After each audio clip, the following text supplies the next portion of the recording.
We're live now. Hello, everyone. Thank you all for joining and welcome to this Product People event. Before starting, remember that you can stream this in different platforms such as YouTube, LinkedIn, Facebook, or Twitch. Uh, for those of you who are not able to attend this all the way through, this talk will also be recorded and saved in YouTube if you want to share it afterwards. We'll also have a Slido running for you to give us some insights and ask questions directly to the speaker. You can scan this QR code or go to slido.com and enter the code, and then you can leave any questions you have for Elena or product people. Tonight's session is about building digital products for kids, and it is hosted by Elena, who is the founder at popappfactory.com and cucumber.kids. Before I hand it over to her, I'll just give a brief introduction to me and the company. So, I'm Hamza Atiq. I will be your host today, and I'm an associate product management consultant.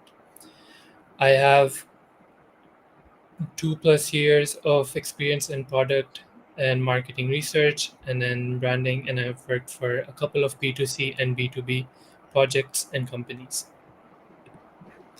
For those of you who don't know or are joining for the first time, we are product people and we have internal product management, product ops, and transformation acceleration services via our in house staff. We also host free events and talks for one of Europe's largest PM communities with over 60,000 members. Before we start the live stream, the presentation, we want to get to know you. So you can again scan the QR code and then you can answer the poll we have set up. The question is, when kids use digital products, what's the most important design principle? We have 4 options: simplicity, safety, fun, and parental trust. Uh, Hamza, thank you for asking. It's a very tricky question because kids products built for kids, they have actually dual audience, meaning that you sell product for parents, but the real users are kids. I will be referring to this during my presentation, but to answer to your question, the answer is for kids is definitely fun, but for parents it's trust. So trust and performance. Actually, parents select products for kids mostly, and they pay for them if they bring a performance. And by performance, I mean improvements on tests or some results. So they see that the product is bringing value and not wasting a just waste of digital time of the child. So 2 indicators: fun and parental trust, I guess. yeah, that's a really good answer. Um, I think especially for products for kids, you need to have like at least 2 audiences in mind.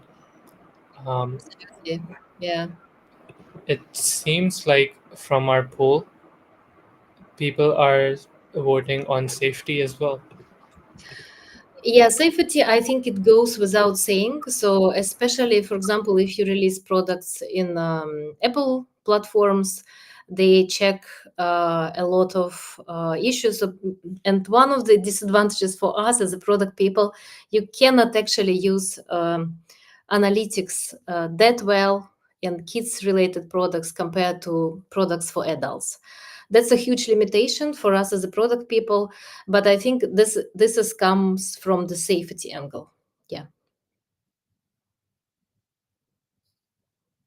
Yeah, thank you. And yeah, based on the responses we're getting, I think most of the audience agrees with you. Cool. Thanks, guys. Okay, I think we can move on. So, just to recap, we are going to start a live stream on building digital products for kids. This is hosted by Elena, and I will now hand it over to her. Perfect. Then I'm going to share my presentation. Just a second. Yes, that's it. Let me check. Yes, you see it, right? Hey, Yes, perfect. So, initially, the topic of my talk was building products for kids. But because this talk was scheduled, I think, 3 months ago or something, during this time, actually, I transformed the idea into the building product for kids and with kids. And today I will be telling you not only about like the specifics of building products for kids and reflecting my 12 years experience of working with this audience, but also giving you a kind of a new interesting angle which is coming from new vibe coding tools, as you know, like Lovable, Bolt, or V0, where actually kids can build products themselves together with parents. So it's very interesting angle, which I also like to inject into my initial idea of presentation, explaining the products for kids, also building with kids. Speaking about me, as Hamza said, I'm a founder, I'm a parent. I'm telling about myself that I'm a serial founder and a kind of serial parent. Also, I have two kids. I worked in a product and growth. Right now, I usually work as a consultant in a product and growth strategy for different scale ups in the Netherlands and in Germany, also in different countries in Europe. I would say previously worked at companies like Miro, Lega, and Microsoft. And right now, part of my time goes to advisory, and part of my time goes into my very passion projects, where I invest, all my learnings and all my energy. And there are a palette of projects. The first one is Pop-up Factory. This is something that is started 12 years ago, and this is a iPad applications for kids, neurodiversity kids with ADHD and autism, trusted by more than by 6,000 therapists using it in different centers to work with kids and also in the kindergartens and also by parents. Cucumber is a new product released this year in March. It's interactive mathematics for kids till 9 years old. Memelon Kids is a very interesting product, which I built a month ago together with my child in product called Lovable. And if you will have any questions regarding how we built it, I will share the link. I described it very well in the article. But also, I became very curious about like how we can help our kids to prompt well and to build their own products and to have this product thinking from the early age. So my recent initiative, which I launched 2 weeks ago, it is called Kids Who Vibe Code. It's a global community of kids who vibe code together with parents. And we are going to launch course in Amsterdam very soon. And also it will be online boot camps in different locations. So keep following me on LinkedIn. I will be posting everything there. And from here, let's go to specific of the talks today.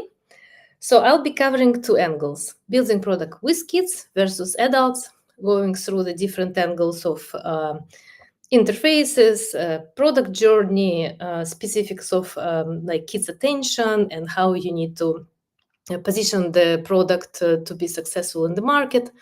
Then we will go to the second part, building products together with kids. Here I will be telling you how I think the market is changing with AI, with modern tools, what I believe the future look like. I built this presentation with the next personas in my mind. So I was thinking about that for this talk, probably will be product people will come just to listen the story about the specific audience and how to build for kids. Then probably some founders will come who'd like to build a product for kids, or maybe some product people also like to become a founder and build a product for kids. And also some parents, or maybe a parent who is the product manager and the founder will come. So I was keeping this like three listeners in my head when I was adding information to the slides. So some of the information will be not that relevant for you, something will be, but I'll try to cover all these audiences just to just to give as much as I can. So let's move on to the first part, which is building products for kids versus adults. I think the question here in reality is like how we can create what parents will buy but kids love to use every day.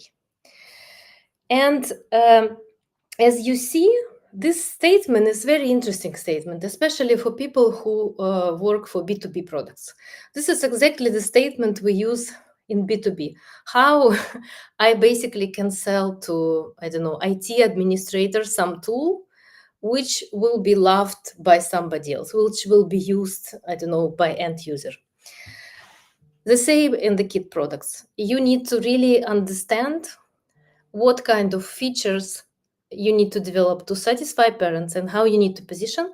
But at the same time, you need to understand how you can keep kids constantly engaged and constantly happy with your product, because parent will only pay if they see that the child is happy and the child is asking you to give the device to play for your specific product.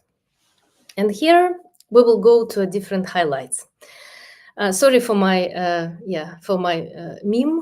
I just love different memes, so I added them through the presentation just to make a little bit of fun here, because it's a product for kids. So dual audiences, as I said, kids are users, but parents are buyers and gatekeeper.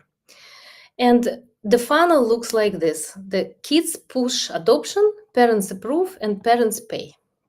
And difficulty here is actually, it's a little bit worse than B2B, because in B2B you can still have product-led growth. So basically you can have a user who is not approving the app, but they start using the product, for example in Miro.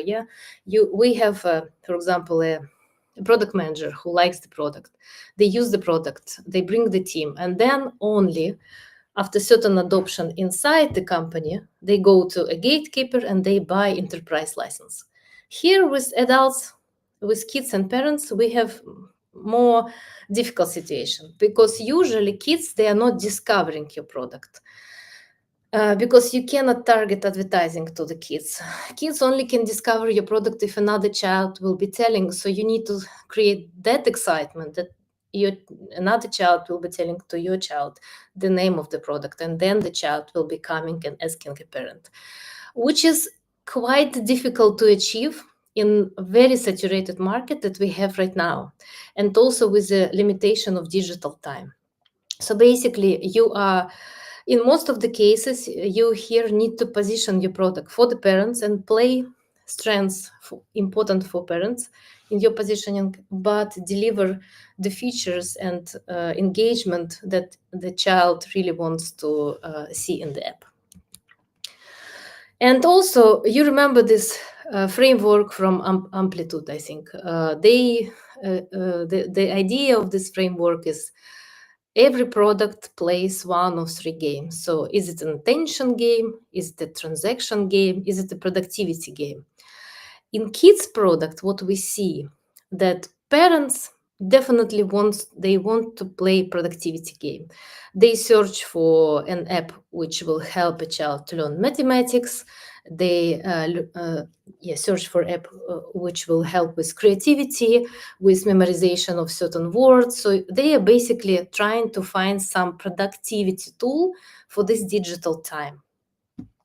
And kids, they don't really work with these terms in their minds. They don't really optimize for productivity. The only one thing that child usually wants is to play. And this is totally normal. So this is why I think the role here of the product for kids is actually very dual also, because here kids, they want attention, they want entertainment, some information, self-expression. So this product for kids should play two games at full scale, which is quite challenging. Speaking about the development of children and interfaces, how to build them. So I decided for the kind of visual explanation to add two products, which is one is like typical Duolingo homepage, and the second one is Duolingo for Kids ABC. To learn how to read, an application for kids till I think 9, from 3 years old till 9, something like that, maybe 4 till 9. Just for you to see the difference. So first of all, I believe that Duolingo still very much gamified and very kind of children-like interface. So it's not definitely an informational app. It's more like a playful app for entertainment. But still, if you see the Duolingo for adults and compare with Duolingo for kids, you see quite a big difference in interfaces, because most of the kids, if they are till 8 years old, they don't like to read. Some children struggle with reading. They try to avoid reading. They need really like concrete visuals. They like repetition. Speaking about speed of voice, they also prefer the speed of voice, not that fast that usually adult can understand because of their cognitive development. Usually it's 0.7, 0.8 speed of voice. From 9 years old is totally different bucket. So basically in kids products you have different buckets. I think the first bucket is from 3 to 5, then from 6 to 8, and then from 9 to 12. And from 12, usually these people treated like not the kids anymore, and we can, yeah, relatively show them adulterated interfaces. But as you see, visually they are different.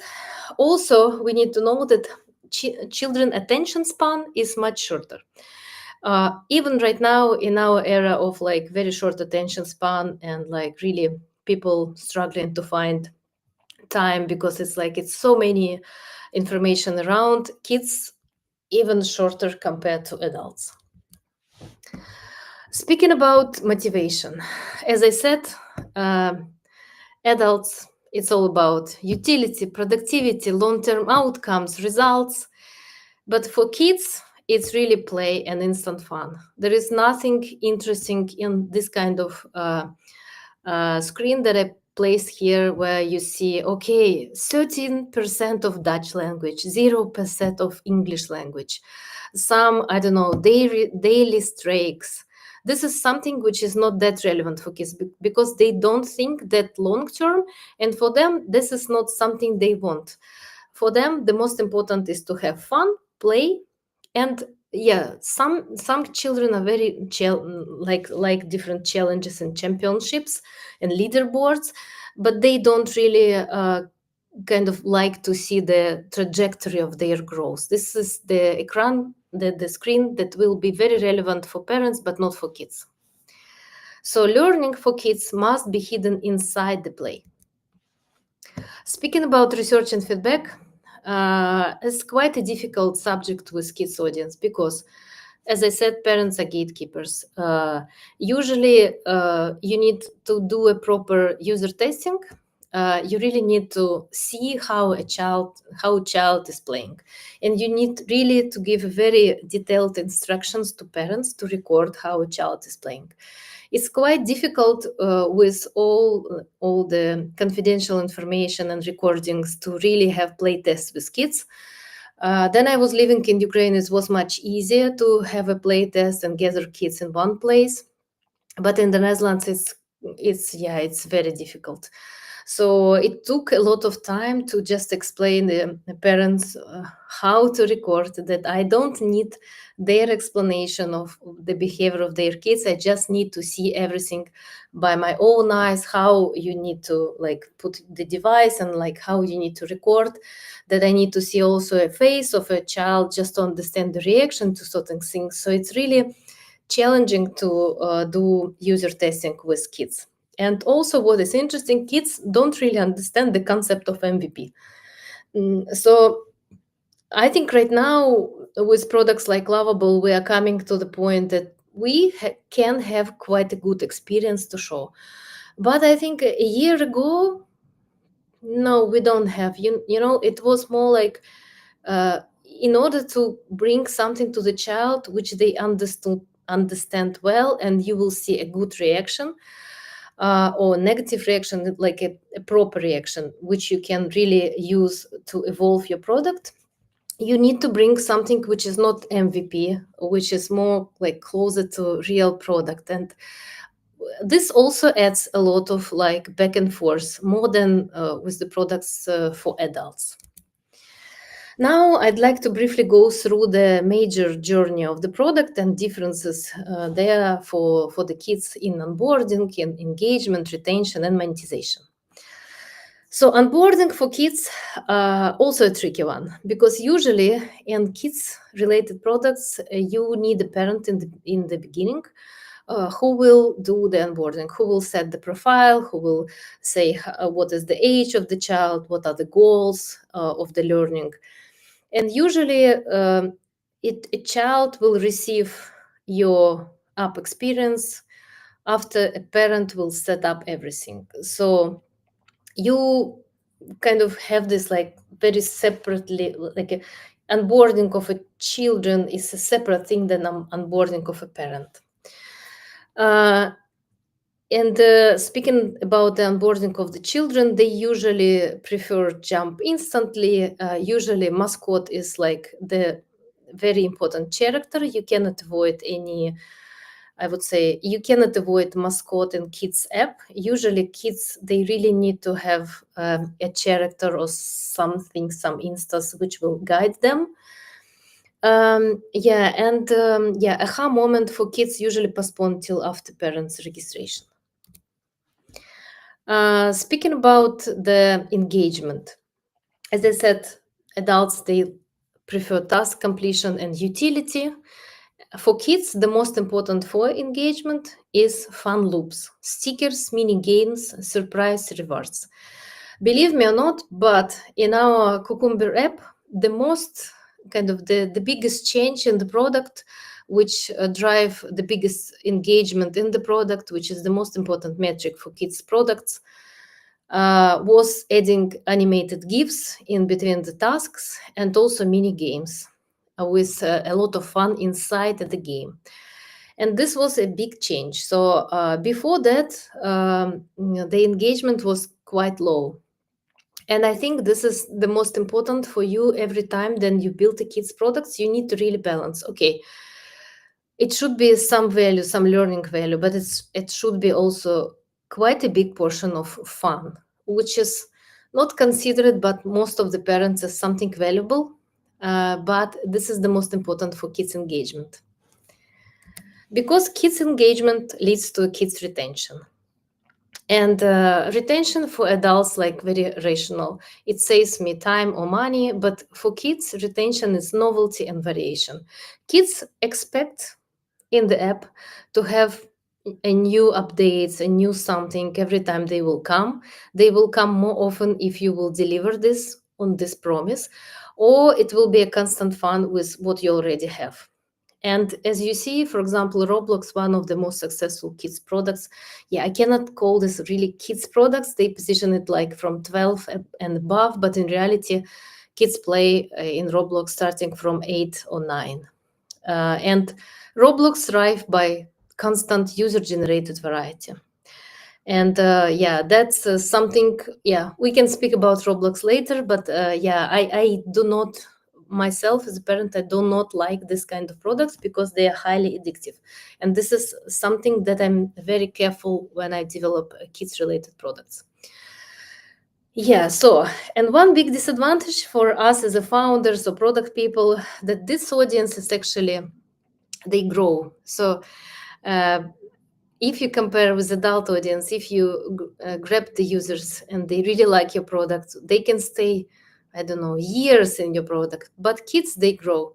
So right now they are 7, in 2 years they are 9, and starting from 9 they need totally different experience. They are interested in different stuff. So basically this life time is very short. So this is why I think the quality of products in kids market is compared to, I don't know, B2B SaaS productivity is like totally different. So there are some interesting products in the kids specific market, but they are rare. Most of the time I see very basic UX, UI decisions, very low quality illustrations, low quality interactions. This is very disappointing, but at the same time, I can totally understand. From a business perspective, this is not that interesting from the return investment perspective compared to products for adults.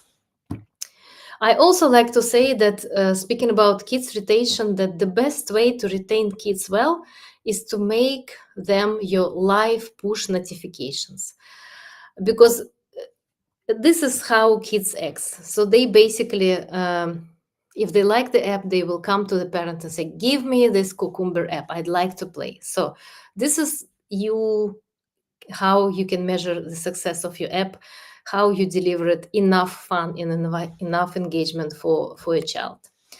Yes, speaking about monetization, same story. Parents usually pay for productivity and for results, kids emotional engagement. So parents uh, see the learning value, parents will pay. Kids will come and say, "I like this app, I want to have this, I don't know, Minecraft add-on," and parent will pay.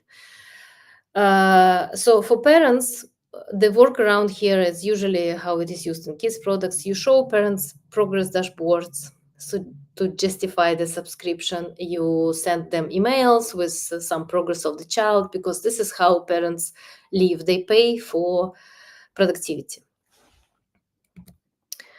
So to summarize, when you're building products for kids, you need to optimize, if it is kid, optimize product for fun and play and engagement, and package it for adults as a performance improvement, productivity. And the biggest challenge for us product people is to basically find this balance. Do not have something which is like only fun and nothing, no learning experience, no development, but at the same time engaging enough. Yeah, so balance between education and entertainment. And now I come into my second part. I think we have like 3 minutes left, but I will try to make it short, but still very interesting for you. So, building products together with kids. This is something I became passionate, I think, 2 months or 3 months ago, and it's developing really well. So, first of all, I'd like to start with my statement that AI is underhyped. So, many people think that AI is very hype. In reality, I believe it's underhyped. We don't even know what it will be in the future. And when I see updates from ChatGPT and their recent learning mode, study mode, it's just mind blowing. So I think in like 3 years' time, we will be watching this talk and thinking about, oh my God, that was so long time ago, and the life has changed so much. I believe that also that the audience building products for kids is shrinking. I believe that the kids starting from 9 will be actually building their own products. And this is a new generation of builders with modern AI tools. They can do it by themselves. So I think that the audience from 2 to 9, it's still a very interesting and very good market, because this market will be still served by adults, by us, by product people who build for kids. So, new builders era, as I said, with products like Lovable, Bold, V0, kids don't need to learn coding, they need to create, and they need to learn basically prompting. And I think also the shift here will be, we don't need to learn coding, we need to learn product thinking, design thinking, understanding customers better. Yeah, so all the product principles versus coding itself, because I think in like a couple of years time it's definitely will be an evolution of these tools where you just can do everything with a prompt. Yeah, next one. So yeah, this is an example of from my LinkedIn. Basically, I see a lot of posts like this, so that my 6 years old just built a first app by just talking to it. Amazing. So it's just a confirmation of something which is happening right now. And to summarize, so from the age 6, maybe they can build simple story design and mini games. I don't think that will be a mass movement, but from 9 till 12, they can definitely build apps, prototypes, digital products, maybe small businesses even for themselves. And I put in here an examples what already is happening, what children already built with their parents with modern tools. So, and why it is great? Because I think the most important is co-creation and quality time together with the parent. And I said in the beginning of the talk that I'm dedicating this talk also for parents. I think the most interesting time and the most memorable time for you as a parent to be together with your child and spend time together playing. And here, fantastic opportunity. So first, you spend time together, you do something together, and you really teach your child how to build something with just prompting. This is like amazing time spending together. Highly recommend. I spent many sessions with my 9 years old child working and building something that he wants. Usually, it's like a different types of games. Sometimes it's like something to learn, but mostly games. And kids learn through playful building, which is also fantastic. And I think what we need to remember, building is new playing. So kids don't need to learn the code, they need to frame the ideas, design the experience, think about users, understand the impact. So new generation of builders. And the last slide for today, how the future look like. This is like I will play the role of the guy and share my speculative thoughts. So I believe that OpenAI operational system will be a major performance learning for adults and kids. So basically, my understanding that starting from 12, most of the children will be there in the study mode, working with everything that OpenAI will release. And will be the most powerful tool we have in the market. From 2 to 9, I think this is kind of evergreen category, which will be served for quite a big period of time by adults, by product managers, by parents. I think we will have a new generation also of parent builder. So basically, a parent who going to Lovable or on any other tool and build something for the children to study.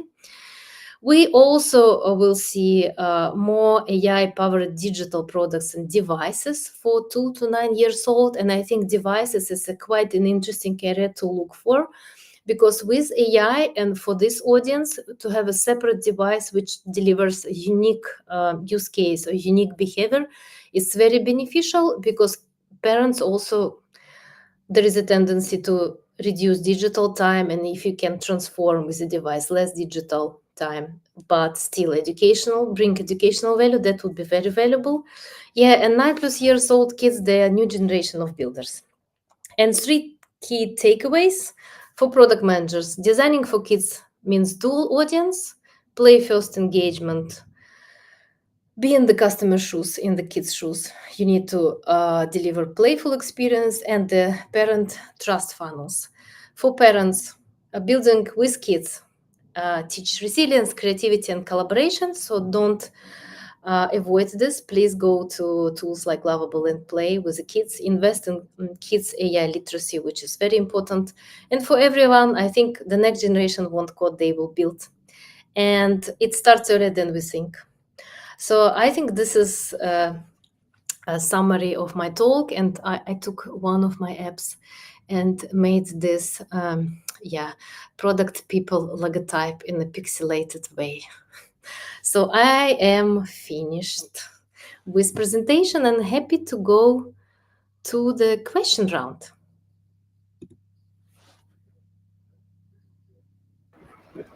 Thank you so much. Hamza, you're muted. Can you hear me now? Yes, a little bit of delay, but still well. Okay, I was just appreciating your talk. Thank you for sharing your experience and your insights in building products, including letting kids build apps for themselves too, which I think is pretty novel. Uh, bef- so, for the audience, you can again scan the QR code, or you can go to slido.com and enter the code below and leave any of your questions. You can also comment down below on YouTube and LinkedIn. I will give you folks some time uh, to cover up for that. I will quickly go over what Product People offers, and then we'll answer all your questions at the end. So for product people, uh, you can reach out to us when you are looking for an interim fractional product manager or product leader. We cover position covers, parental leave covers, and other important or urgent initiatives. You can reach out to us for program management or product operations, for upskilling your product management team or creating and streamlining processes and programs. And then finally, you can uh, engage us for transformation acceleration, including shifting from sales or tech-led to product-led organization, or configuring your product strategy and team structure. We have a lot of clients, including some popular B2C ones, including eBay, Eventim, Scout24, and we also have a couple of B2B clients, including Utopia client and World Health Organization. We have we have supported over 690 cross-functional teams. We have over 40 product leaders and product managers in-house, and our team is made up of 59% women with over 60% in leadership. Now let's go back to the Q&A and let me see if you have any questions. Okay.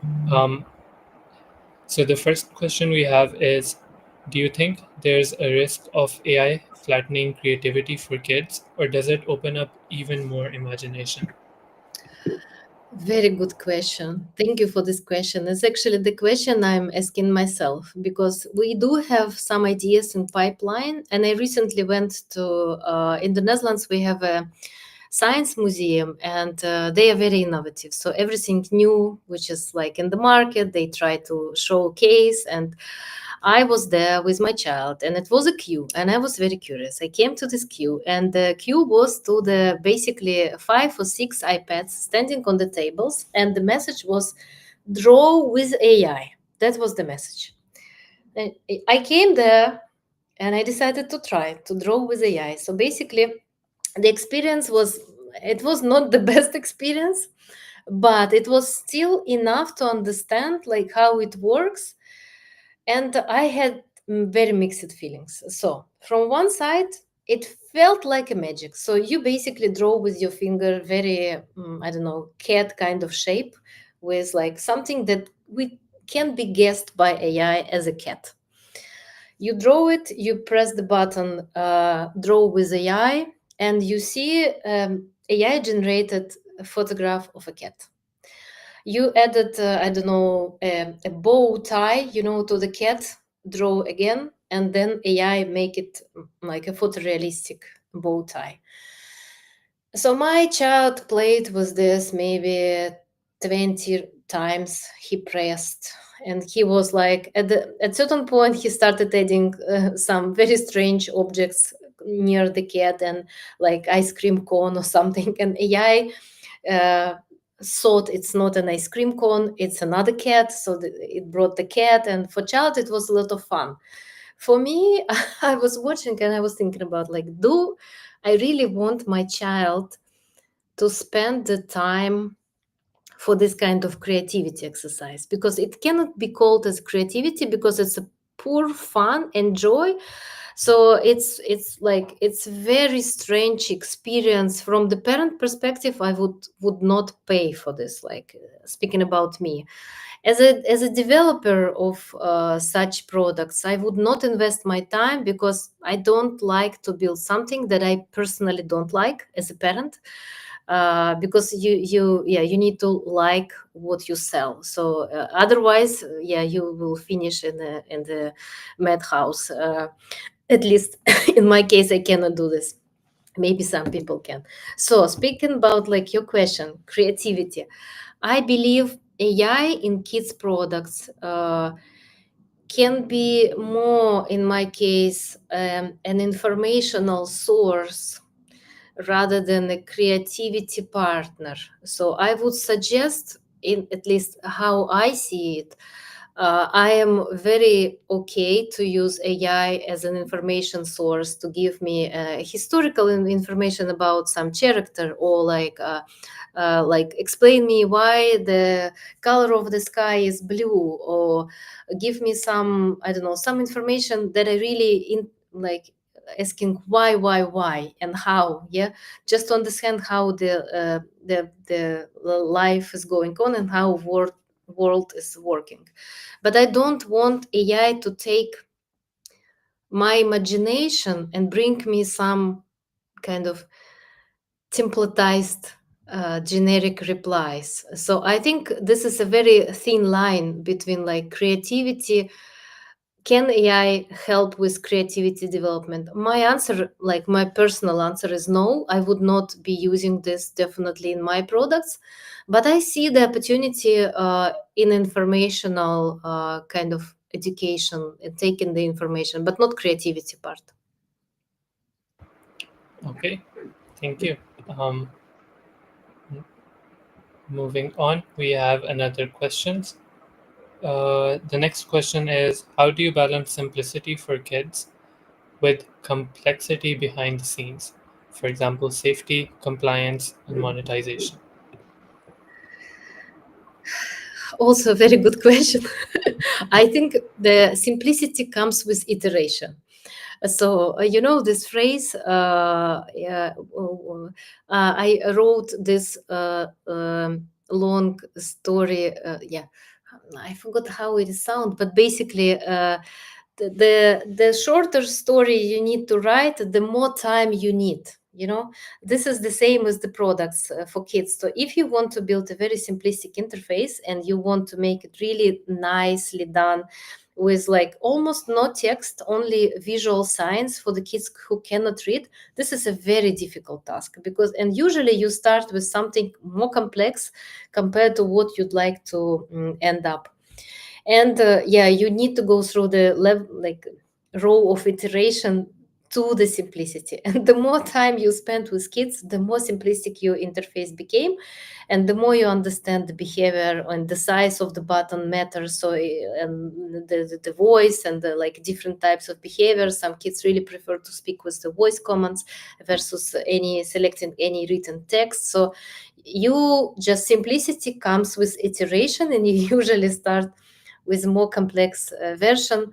And behind the scenes, yeah, you just I think this is a baseline. So if you build products for kids, you cannot avoid that complex part with the security. And but in my experience, kids, they don't see this kind of security stuff. It's usually the parents part. They can see that, okay, we do not gather any data, we do not record your child, we do not send any data, so we don't even know the name of your child. We specifically ask in the registration screen, give a nickname of your child. So basically, we cannot really do any harm for your child. And I also, you know, what I really like in the kids products development is, for my side, I really test all the products for kids on my own kids, and I will never release something which I think I will not be giving my kids myself.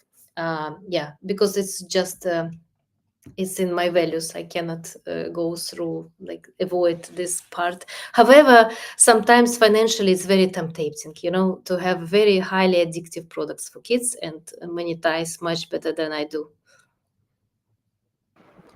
Yeah, that's really good advice. Um, there's another question related to this, and that is, how can you compete as like a conscious adult creating tools or creating products for children that impart knowledge, but then in the market you have these really highly addictive games that actually impart no knowledge.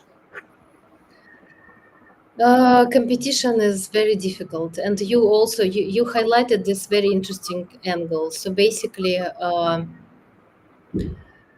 highly addictive products generate more income, and you can select basically be black or white. Yeah, so you can be a product which is highly addictive and like Roblox, and then you will be highly financially successful, but probably that's not a good product and not the product that I would be proud of, at least from the parent perspective.